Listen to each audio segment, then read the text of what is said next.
Hi hello welcome to my channel. Hope ಎಲ್ಲ ಚೆನ್ನಾಗಿದ್ದೀರಿ ಅಂದ್ಕೊಳ್ತೀನಿ. ನಾನೇನೋ ಸೂಪರ್ ಆಗಿದ್ದೀನಿ. ಪ್ರತಿ ಸಲ ನಾನು ಎಲ್ಲರೂ ಕೇಳ್ತಿರ್ತಾರೆ ಕಿಚನ್ ಟಿಪ್ಸ್ನ ಅಪ್ಲೋಡ್ ಮಾಡಿ ಅಂತ. ಈ ಸಲ ಒಂದು ಸಿಂಪಲ್ ಆಗಿರೋ ಪ್ರತಿನಿತ್ಯ ಉಪಯೋಗ ಆಗೋಂಥ ಒಂದು ಕಿಚನ್ ಟಿಪ್ನ ನಾನು ಅಪ್ಲೋಡ್ ಮಾಡ್ತಿದ್ದೇನೆ.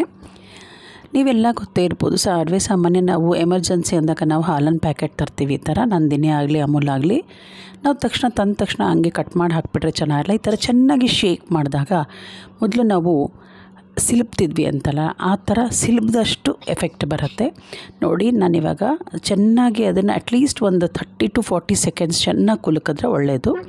ಈ ಥರ ನಾನು ಸ್ಯಾಚೆಟ್ನ ಕಟ್ ಮಾಡಿ ಪ್ರತಿ ಸಲ ಹೇಳ್ತಿರ್ತೇನೆ, ಫುಲ್ ಕಟ್ ಮಾಡಿಬಿಡಿ, ಅದನ್ನು ಹಾಗೆ ಅಲ್ಲಿ ಬಿಡಿ. ಡಿಸ್ಪೋಸ್ ಮಾಡುವಾಗ ಪ್ರಾಬ್ಲಮ್ ಆಗುತ್ತೆ, ಅದು ಹಸಿ ಕಸ ಜೊತೆ ಸೇರಿಕೊಂಡು ಹಸು ತಿಂದು ಪ್ರಾಬ್ಲಮ್ ಆಗುತ್ತೆ ಪ್ಲಾಸ್ಟಿಕ್ನ ಅಂತ ಪ್ರತಿ ಸಲ ಹೇಳ್ತಿರ್ತೀರಿ.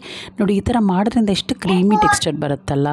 ಈ ಥರ ಬಹಳ ಕಿಚನ್ ಟಿಪ್ಸ್ನ ಆಲ್ರೆಡಿ ಅಪ್ಲೋಡ್ ಮಾಡಿದ್ದೀನಿ, ನೋಡಿ.